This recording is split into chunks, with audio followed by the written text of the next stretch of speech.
हमारी ही दुनिया में ना जाने कितनी दुनियाएं और बसती है, मगर इंसान सिर्फ उसे ही मानता है जिसे वो देख सकता है। काली अमावस की रात थी।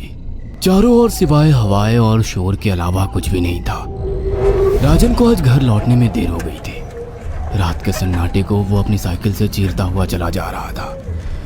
वो गांव की नदी तक पहुंचा ही था कि तभी उसे नदी के पास एक काला साया दिखाई दिया जो नदी के किनारे पानी को घूरे जा रहा था। इतनी रात को नदी के पास देखकर राजन के ना जाने क्यों रोंगटे खड़े हो गए। उसे ऐसा महसूस हुआ मानो उसके पैर साइकिल के पैडल पर जम गए हो। राजन कपकपाते हुए होठों से बोला, कौन है वहां पर? राजन ने इतना बोला ही था कि अचानक वो साया बिजली की रफ्तार से दौड़ता हुआ राजन के नजदीक आ गया। राजन की नजर जैसे ही उस साये पर पड़ी, उसके हलक से एक भयानक चीख निकल गई। इस घटना के 1 महीने बाद अर्जुन का सारा ध्यान ड्राइविंग पर था। उसकी पत्नी शिखा कार में ड्राइविंग सीट के बगल में बैठी हुई एक मैगजीन पढ़ रही थी। शिखा ने मैगजीन रखकर अर्जुन की ओर देखकर कहा, और कितनी दूर रह गया है तुम्हारा गांव अर्जुन? बस थोड़ी दूर रह गया है, आधे घंटे में हम पहुंच जाएंगे। तुम्हारे चेहरे पर इतनी टेंशन क्यों है? टेंशन क्यों नहीं होगी शिखा, मैंने अपनी माँ को बगैर बताए तुमसे लंदन में शादी जो कर ली। पता नहीं माँ तुम्हें देखकर कैसे रिएक्ट करेगी। डोंट वरी अर्जुन, मुझ पर भरोसा रखो। तुम्हारी माँ को मनाने की जिम्मेदारी मेरी है। आई होप शिखा ऐसा ही हो। यकीन मानो अगर ऐसा हुआ ना तो मेरे ऊपर से एक बहुत बड़ा बोझ उतर जाएगा। अब मुस्कुरा भी दो यार। अच्छा, तुम बता रहे थे कि गांव में तुम्हारी बहुत बड़ी हवेली बनी हुई है, कुछ बताओ ना अपनी हवेली के बारे में। अरे 15 मिनट में हम वैसे भी पहुंचने वाले हैं, तुम खुद देख लेना। कुछ ही देर में अर्जुन अपने गांव वीरपुर अपनी हवेली में खड़ा हुआ था। अर्जुन की मां अर्चना देवी अर्जुन के स्वागत के लिए हवेली के बाहर खड़ी हुई थी। अर्जुन ने दौड़कर अपनी मां के पैर छुए।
सन्नाटा पसरा हुआ था।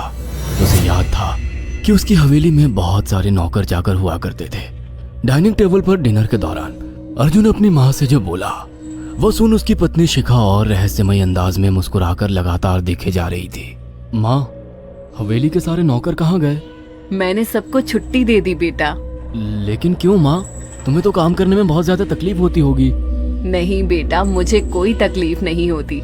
कुछ वक्त से मुझे सुकून और सन्नाटा अच्छा लगता है। अर्जुन इससे पहले अपनी माँ से कुछ कहता कि उसकी माँ ने उसे बोलने से रोक दिया। अर्जुन चुपचाप खाना खाने लगा।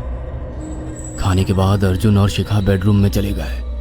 अर्जुन बेड पर सोच में लेटा हुआ था कि अचानक शिखा अर्जुन से लिपट गई और वासना का तूफान अपने चरम पर पहुंच गया था।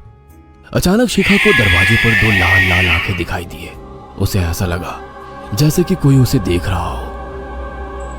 शिखा ने तुरंत बेड से उठकर अपने कपड़े पहन लिए। क्या हुआ शिखा? अर्जुन, मुझे ऐसा लगा जैसे कोई हम दोनों को देख रहा हो। पागल हो गई हो क्या? हवेली में सन्नाटा पसरा हुआ है, एक भी नौकर चाकर नहीं है। तुम्हें वहम हुआ होगा। तुमने तो सारा मूड खराब कर दिया शिखा, अब सो जाओ। उस रात अर्जुन तो गहरी नींद में सो गया, मगर शिखा की आंखों से नींद कोसों दूर थी। अगली सुबह शिखा जल्दी उठकर किचन की ओर चली गई, मगर उसने देखा कि उसकी सास अर्चना नाश्ता तैयार कर चुकी थी। माँ, आपने तकलीफ क्यों की? मुझे बुला लेती आप। शिखा की बात सुनकर उसकी सास अजीब से अंदाज में शिखा की ओर देखने लगी। उनके देखने के अंदाज में पता नहीं ऐसा क्या था कि शिखा को अपने रोंगटे खड़े होते हुए महसूस हुए। अर्चना धीरे धीरे करीब कदमों से शिखा के करीब आकर बोली, कोई बात नहीं बेटी, तुम्हें अब यहीं रहना है। तुम सिर्फ मेरे बेटे के साथ प्यार से रहो और जल्दी से मुझे एक पोता दे दो। काम की चिंता मत करो, वो सब मैं कर लूंगी। कुछ ही दिनों के बाद अर्चना गर्भवती हो गई। उसे हवेली में रहते हुए 6 महीने से ज्यादा वक्त हो चुका था और इन 6 महीनों में उसने नोट किया कि जब से वो गर्भवती हुई है, उसकी सास अचानक से आकर उसके पेट पर हाथ फेरने लगती और अजीब से अंदाज में उसके पेट को घूरने लगती। शिखा ने तंग आकर अर्जुन से कहा, अर्जुन, मुझे तुम्हारी माँ का बिहेवियर बड़ा अजीब लगता है। तुम्हारी माँ जब देखो मेरे पेट पर आकर हाथ फेरती रहती है। अरे माँ को अपने पोते के आने का बेसब्री से इंतजार है शिखा, इसमें अजीब लगने वाली क्या बात है? मैं तुम्हें कैसे समझाऊं? मैंने माँ की आंखों में एक अजीब सी चमक देखी है। कैसी चमक? शिखा के मुंह से अचानक से एक अल्फाज निकल गया, जैसे किसी डायन की आंखों में होती है। शिखा की बात सुनकर अर्जुन का गुस्सा 7वें आसमान पर पहुंच गया। वो गुस्से से चीखते हुए बोला, खबरदार शिखा, आगे एक शब्द मेरी माँ के खिलाफ मत निकालना, नहीं तो मुझसे बुरा कोई नहीं होगा। तुम्हें शर्म आनी चाहिए शिखा। जब से तुम यहाँ पर आई हो तब से मेरी माँ तुम्हारी कितनी चिंता करती है। वह तुम्हें समय से खुद नाश्ता बनाकर देती है, खाना देती है, यहाँ तक कि हवेली की साफ सफाई भी वो अकेली करती है। क्या बोलूं अब तुमसे, शर्म आती है मुझे तुम्हें अपनी पत्नी कहते हुए। इतना कहकर अर्जुन गुस्से से कमरे से निकल गया। शिखा अर्जुन से बहुत कुछ कहना चाहती थी मगर कह नहीं पाई। उसने महसूस किया था कि चाहे कितनी भी तेज आंधी और तूफान आए, मगर हवेली के अंदर धूल की एक परत तक नहीं जमती थी और दिन ब दिन अर्चना के चेहरे की झुर्रियां कम होती जा रही थी।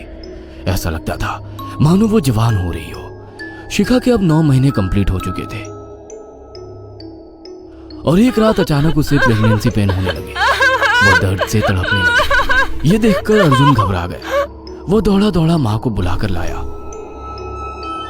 और बोला, माँ, हमें तुरंत शिखा को किसी अच्छे हॉस्पिटल में एडमिट कराना होगा। अर्जुन ने देखा कि उसकी माँ ने उसकी बात को सुना ही नहीं। वो तो बस शिखा के गर्भ की ओर आंखें फाड़ फाड़ कर देखी जा रही थी। अर्जुन एक बार चिल्लाकर कहा, माँ, हमें शिखा को इसी वक्त हॉस्पिटल में एडमिट कराना होगा। नहीं, शिखा की डिलीवरी हॉस्पिटल में नहीं, इसी हवेली में होगी। लेकिन इस हवेली में आपके और मेरे अलावा कोई नहीं है। तभी शिखा दर्द से तड़पने लगी। अर्चना ने अपने बेटे को धक्के देकर कमरे से बाहर निकाल दिया और दरवाजा बंद कर लिया। अर्जुन हक्का बक्का रह गया। अर्जुन दौड़ता हुआ गांव की ओर गया। उसने देखा कि गांव में एक पेड़ के नीचे गांव के सभी बुजुर्ग इकट्ठे थे। उनके हाथों में जलती हुई मशालें थीं। अर्जुन उनके पास पहुंच गया और बोला, मेरी मदद कीजिए, मेरी बीवी को प्रेगनेंसी दर्द हो रहे हैं। आप प्लीज किसी दाई को बुला लीजिए, जितना पैसा चाहिए देने को मैं तैयार हूँ। तभी उसके कानों में गांव के सरपंच की आवाज टकराई, बेवकूफ लड़के, तू अपनी बीवी को एक डायन के यहाँ पर मरने के लिए छोड़ आया। क्या कहना चाहते हैं आप जानते हैं आप क्या कह रहे हैं? वही जो तू सुन रहा है। तेरी माँ एक डायन है। इन गांव वालों के हाथों में जो मशाले देख रहा है ना, हम तेरी ही हवेली में आग लगाने जा रहे थे। तेरी माँ ने इस गांव में ना जाने कितने नौजवानों को मार कर खाया है। तेरी माँ एक डायन है। लगता है आपका दिमाग खराब हो गया है। आप जानते भी हैं मैं कौन हूँ? हाँ, मैं जानता हूँ। तू ठाकुर धीरेन्द्र प्रताप का बेटा है। तेरे पिता को शक हो गया था कि तेरी माँ एक डायन है, इसीलिए उन्होंने तुझे हमेशा उससे दूर रखा। पहले तेरी माँ ने तेरे पिता को मारा और धीरे धीरे करके वह हवेली के सारे नौकरों को मार कर खा गई और फिर गांव वालों को भी मारने लगी। और अब तो तेरे होने वाले बच्चे को खाएगी, क्योंकि डायन को नवजात शिशु का मांस खाना बहुत पसंद होता है। अगर मेरी बात पर यकीन नहीं है तो चलकर मेरे साथ तो खुद अपनी आंखों से देख ले। इतना कहकर सरपंच अर्जुन को लेकर हवेली की ओर चल पड़ा। उसके पीछे कई लोग थे जो जलती मशाले पकड़े हुए थे। हवेली के अंदर घुसकर उन्होंने उस कमरे के दरवाजे को तोड़ दिया जहाँ पर शिखा थी। कमरे का मंजर देखकर अर्जुन के रोंगटे खड़े हो गए। उसने देखा कि उसकी माँ एक बेहद भयानक रूप में उसके बच्चे का मांस खा रही थी और उसकी पत्नी शिखा फर्श पर मरी हुई पड़ी थी और पूरा फर्श खून से लाल था। अर्जुन को अपनी आंखों पर यकीन नहीं आ रहा था कि तभी उसकी माँ उसके ऊपर झपटी। सरपंच ने चीखकर कहा, अरे इस डायन को आग लगा दो, जिंदा जला दो इसे और साथ ही इस हवेली को भी। सभी लोगों ने जलती हुई मशाले डायन के ऊपर फेंक दी। देखते ही देखते डायन दर्द से चीखने और चिल्लाने लगा। और कुछ ही देर में वो जलकर राख हो गई। हवेली में आग लगते ही सभी लोग अर्जुन को खींचकर बाहर ले आए।